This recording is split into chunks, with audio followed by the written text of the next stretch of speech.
open wide. Ready? Here comes your chunk of Trump. It's my favorite food. With your first bite, here's Mark Thompson. I have a feeling it's going to be beautiful. Well, now we know why that disastrous Trump event started so late. Donald Trump almost didn't take the stage at all. That's the National Association of Black Journalists conference.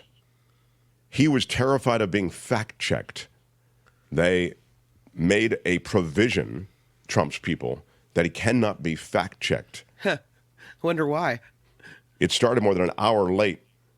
That was the conversation with Rachel Scott, Fox News anchor Harris Faulkner, and is it Katia Goba?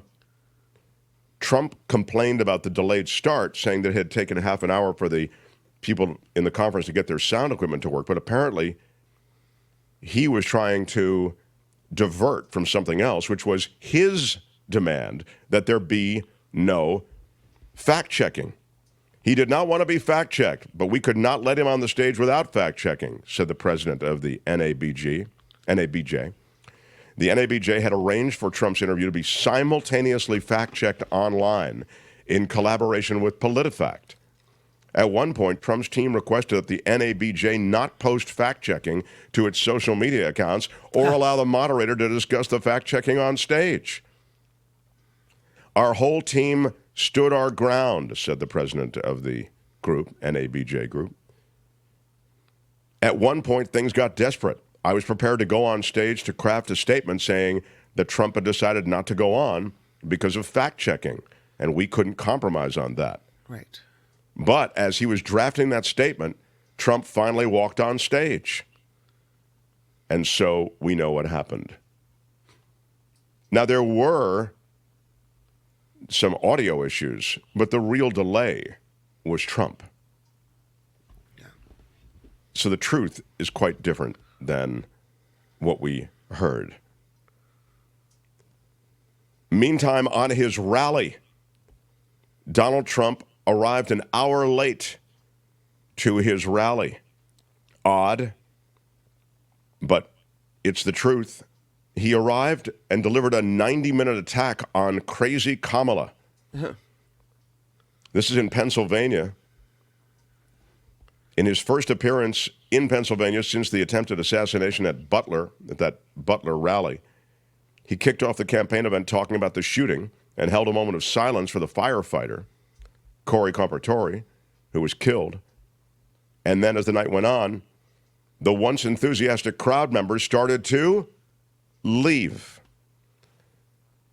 Trump went off script a lot. He hit hard on topics like fracking and the economy. People started to leave the arena. In typical Trump fashion, the GOP presidential candidate once again talked about Hannibal Lecter, deporting illegal immigrants, and took every opportunity to remind the crowd of how terrible the Biden-Harris administration is. So you get from that he showed up late, people are leaving, and he's kind of playing the same old stuff. Maybe people are getting tired of it. Excuse me for 1 second. Yeah. Well, it feels like the people that love him probably wouldn't mind waiting the hour to hear him spout off all those lies. So that's just the way it is. Yeah. I remember when we saw Dave Chappelle. He had a DJ there playing stuff. We might have waited 90 minutes at the Mandalay Bay Hotel. And it was jacking the crowd up. But this is, it's unclear that the crowd was getting jacked up in this case. Mm-mm. I've got a big Trump story as promised, and I'll get to it in just a moment. But I first wanted to mention, because we always root that if, when the dust settles, at least he'll be rich, So if you're rooting for Donald Trump, it was a tough day yesterday. His net worth has plunged $900 million since Kamala Harris entered the week. What happened? I thought the DJT stock was on the rise, no? Well, what's happening is Truth Social has dropped by $900 million since Kamala Harris entered the race. Trump Media and Technology Group, the share price to which Kim is referring, has actually tumbled about 23% since the announcement that Harris would be in. There was another sharp drop in the stock yesterday. The value of Trump's dominant stake in the conservative social media company stood at just over $4 billion on July 19th.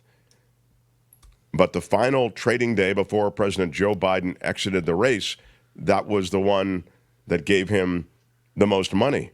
Since then, it's dropped to about $3.1 billion, so from $4 billion to $3.1 billion.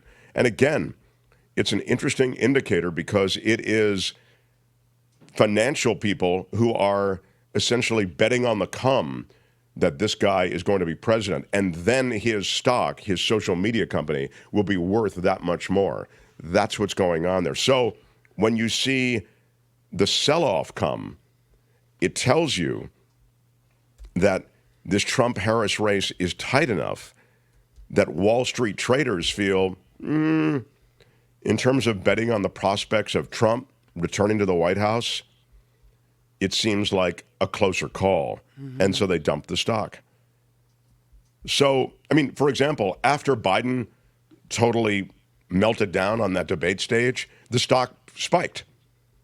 But now, with Kamala Harris in the race, it's a different story. It's an interesting indicator. Yeah, exactly. And now to a story that, to me, is the real Donald Trump that everybody, for some reason, loses track of. The man is manifestly corrupt. Everything is about money. He took the documents for money to sell them. They're of value. $10 million in cash was withdrawn. And now it looks as though this $10 million in cash came from Egypt, a bank branch in Egypt. And this is 5 days before Trump became president in January of 2017. And the letter comes to this bank branch in Egypt. And the letter is from an organization linked to the Egyptian intelligence service. It asks the bank to kindly withdraw nearly $10 million from the organization's account, all cash. So they were placing bundles of $100 bills into two large bags, according to records from the bank. 4 men arrived, carried away the bags, which U.S. officials later described in sealed court filings as weighing a combined 200 pounds and containing what was then a sizable share of Egypt's reserve of U.S. currency.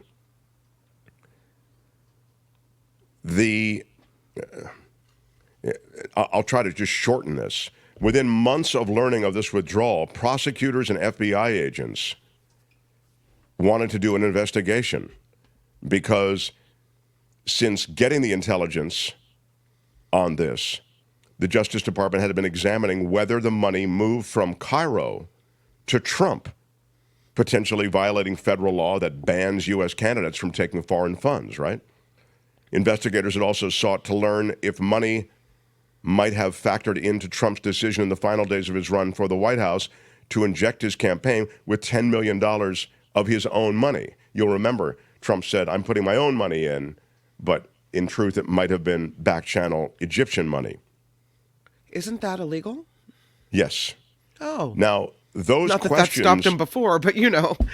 never answered were those questions for the Justice Department. Within months of learning of the withdrawal, prosecutors and FBI agents were blocked by top Justice Department officials from obtaining bank records that they believed might hold critical evidence. The case ground to a halt by the fall of 2019 as Trump's then Attorney General, William Barr, raised doubts about whether there was sufficient evidence to continue the probe of Trump. The behind-the-scenes drama, this is from a Washington Post article, they broke the story, played out during an especially tense time for the Justice Department, with Trump accusing the agency of pursuing a politically biased witch hunt against him in its probe of Russian election interference. His appointees were seeking to rein in investigators that they saw as partisan. And this plunged the agency, the Justice Department, into another legal battle. Barr directed the Trump-appointed U.S. attorney in D.C. to personally examine the classified intelligence to evaluate it further. Barr later instructed the FBI director, Christopher Wray, to impose what he called, quote, adult supervision on FBI agents.